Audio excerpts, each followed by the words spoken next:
Hi, I'm Rachel, and this is my June 2023 page 112 tag video.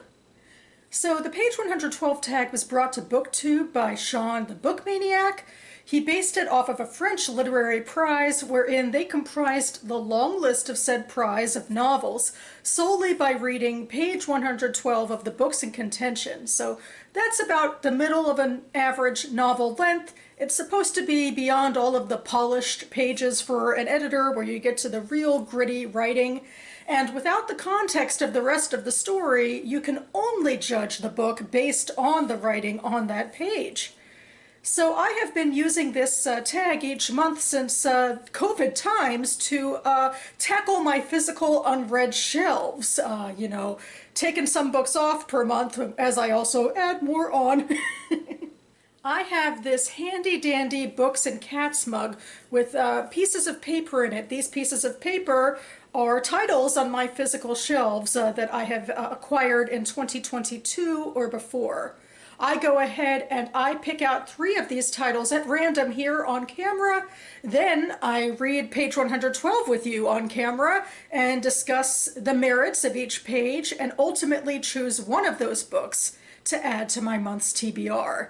I really enjoy these videos for like some practice spontaneity. So without further ado, let's get into it. Starting with book number 1. Okay, we're at the very beginning now, so it could be anything. I hope for some diversity in my titles, but you never know. It is me after all buying all of them. But anyway, is this just one? This is, oh, I think I already saw it a little bit. Alrighty. Yes, this is Beneath a Scarlet Sky by Mark Sullivan. I have played with this book a few times in the page 112 tag. My parents got it for me for the holidays, the winter holidays, a couple of years ago. It's a rather vast Holocaust book that takes place in Italy. I do think the page count has kept me away sometimes when maybe it shouldn't. I should, of course, judge by the page in contention. So, yeah, I'll be bringing it back.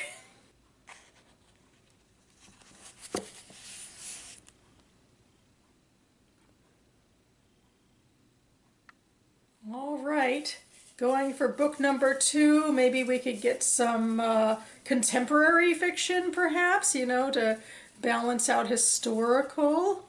Okay.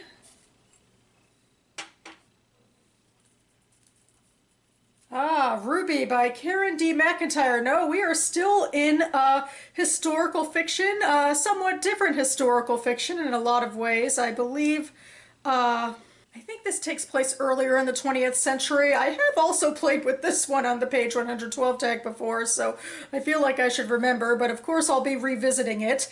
This is a self-published book that in fact I bought from the author, got it signed at my local state writers conference, the Maryland Writers Association conference a few years ago before the COVID times, although I do think that festival conference is coming back. But anyway, yeah, I guess I'll be considering it again.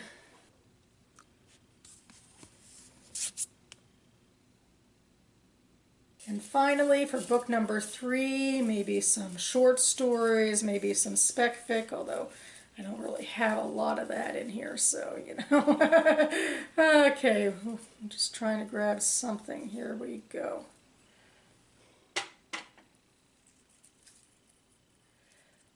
The Last Cruise by Kate Christensen. So yeah, I think this is getting more into contemporary fiction. That's different. And it's, I think, a pretty recent acquisition. If not from 2022, then probably 2021. I'm pretty sure I've not played with it in the game before, so unlike these other two, I'll have to make new footage rather than, rely on previous clips. And so I'll be adding some to my post-production with this one, but I guess that's okay because I'm excited. It's new. Looking forward to what's in that page.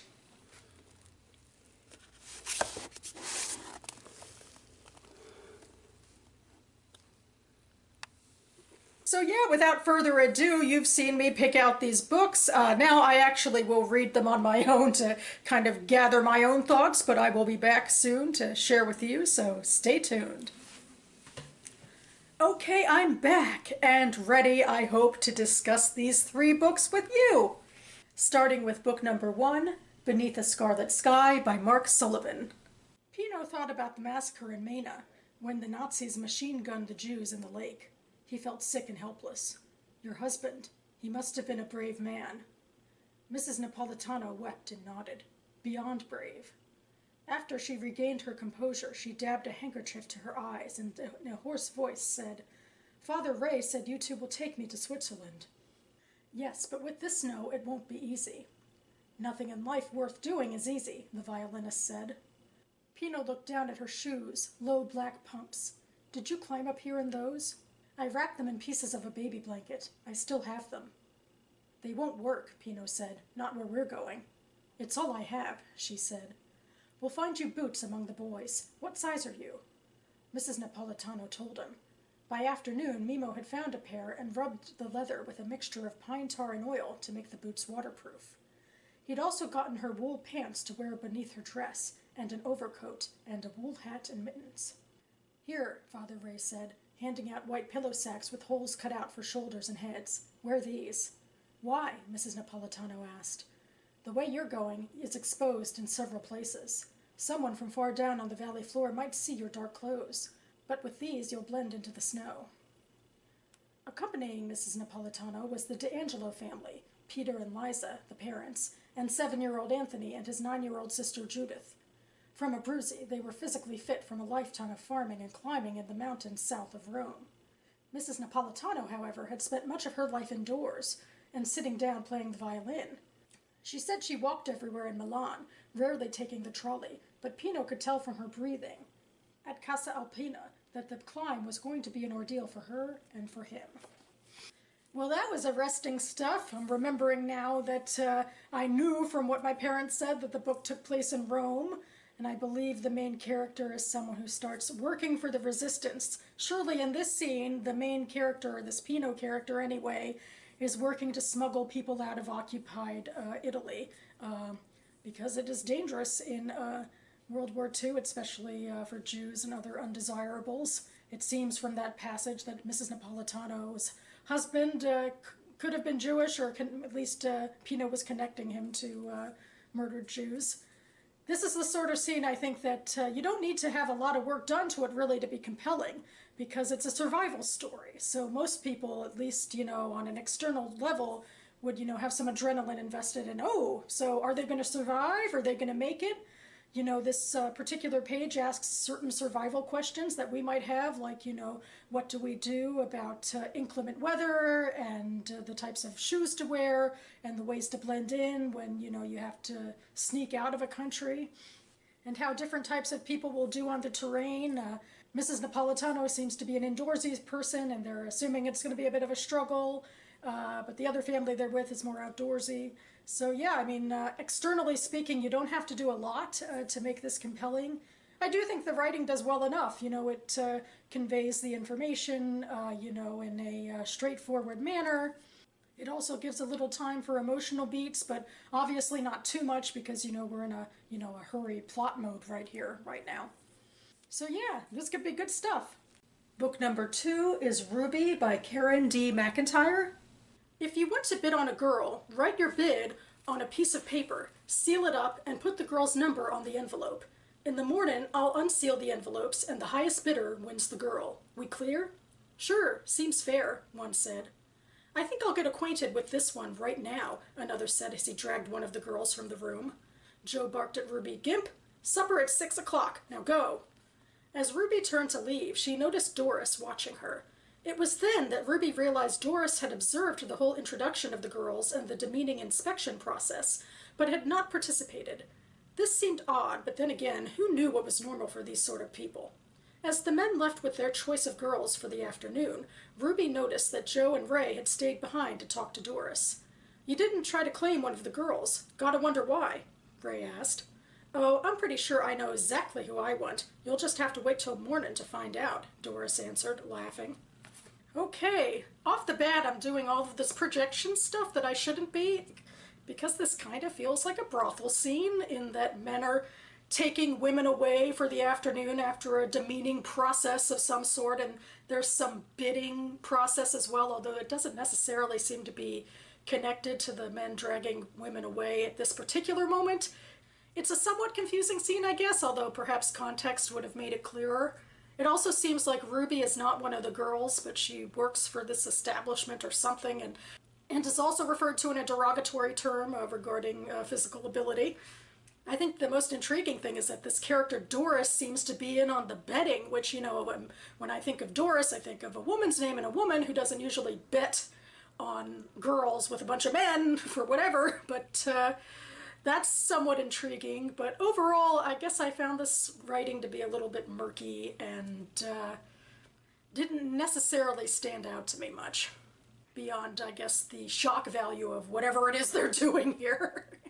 And finally, book number 3, my only book without any post-production already in place, is The Last Cruise by Kate Christensen. So here I go.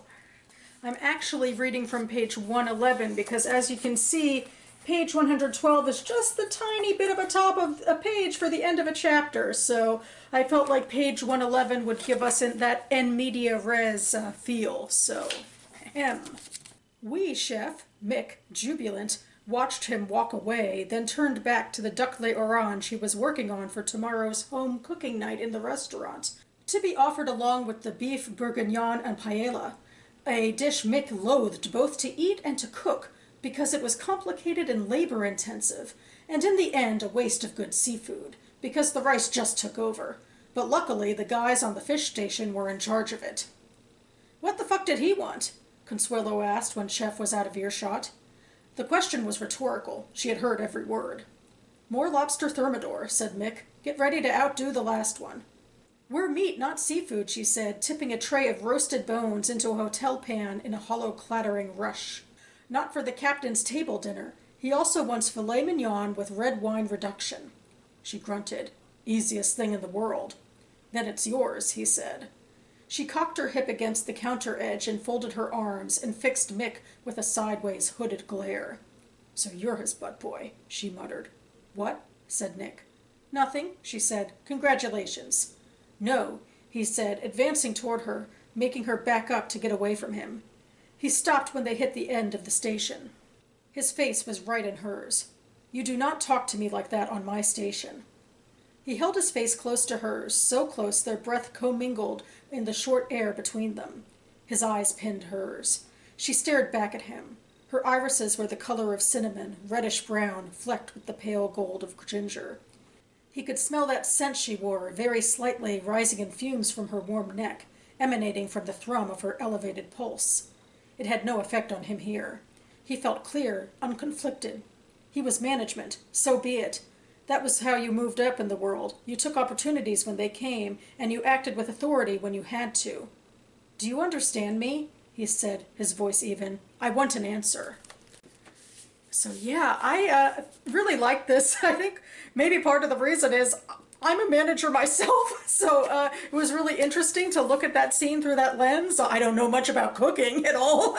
Certainly struggled through some of those words, and I certainly don't know much about being on a cruise ship, but I mean, I feel like in a way management is, there's a similarity to it no matter where you are, and we have this character, this Mick, and, you know, he seems complicated, I think, you know, he has a legitimate complaint. You know, what Consuelo said is, like, very unprofessional. But at the same time, he seems like a bit of a dick manager. Like, you know, when she complains about doing something that isn't technically her job, and he says, well, then it's yours. Like, you know, how dare you complain? I mean, to a certain extent, sure. Your job is that sometimes you have to suck it up and do something you don't want to do for the good of the company so that, you know, they'll think fondly of you later.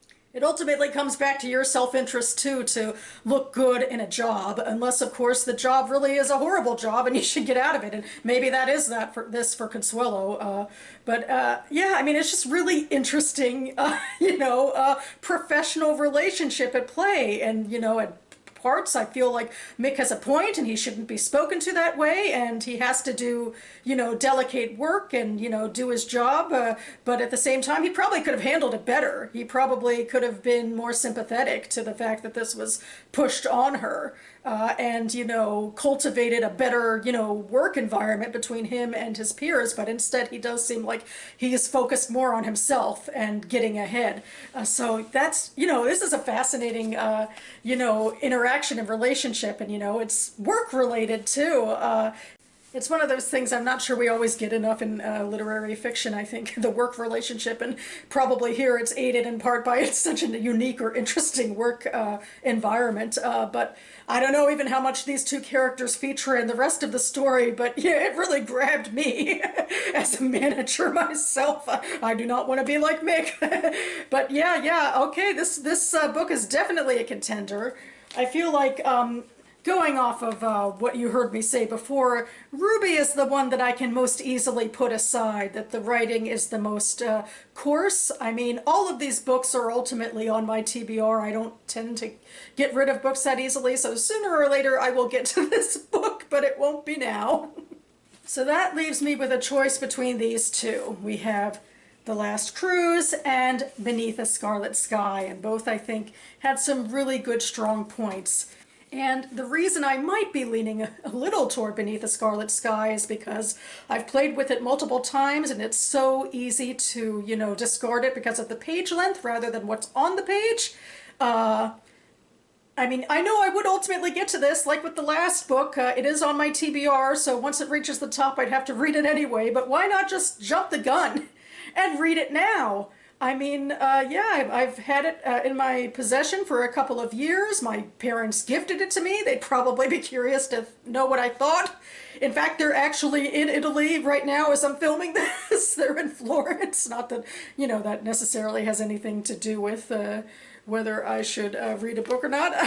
I feel like, I don't know, I'm supposed to be going by page 112. I feel like they're both pretty strong. But I do feel like in a way this one's earned its dues. I'm a little, anxious about putting a 500-page book on the TBR. I feel like my TBR is already a little bit too stacked. I wonder if I'm putting on too many books and I can't actually bite them all off. But I could try my best with it. Yeah. Although this one is also very compelling, and I do hope to get to it soon, but I think I'm going to go ahead. I'm going to go ahead and call it, and I'm going to go ahead and put Beneath the Scarlet Sky on my TBR. Good luck to me itself. So that about covers it for me now. You can find the Goodreads links for all three of these books listed down below, as well as the link to my TBR game playlist, because I definitely think of this in terms of being a TBR game like all the other cool booktubers. It's so fun. I still enjoy very much watching TBR games. And in that vein, I tend to end these page 112 tag videos with a shout out to a fellow booktuber who's, doing a game or a readathon or that sort of thing. And this month, I am going with Robin from A Hobbit's Reading List, who plays a version of TBR Pursuit using the Lord of the Rings Trivial Pursuit board, I suppose appropriately given her channel name. I actually have documented someone playing TBR Pursuit in the past, but Robin admittedly stood out to me because she decided for her categories to do her most read genres, and one of her genres is Jewish literature. And that's exciting to me as somebody who also, deals a lot with Jewish literature on my channel. So I figured I should give her a shout out and say hey, and you can find a link to her videos down below. I hope the rest of you are enjoying your current reading and not stacking up that pile too high, or if you are, it'll be easy to get through. I really am hoping that with this one that it'll be a compelling read, although the subject matter might make it more challenging than that, but we shall see. If you have read this book, I'd love to hear about that too. Otherwise, you'll hear from me again in the next couple of days as I finally do my first AM reading video of the month and talk to you about what I'm reading, so stay tuned. In the meantime, thanks so much for watching, everyone, and I'll see you next time.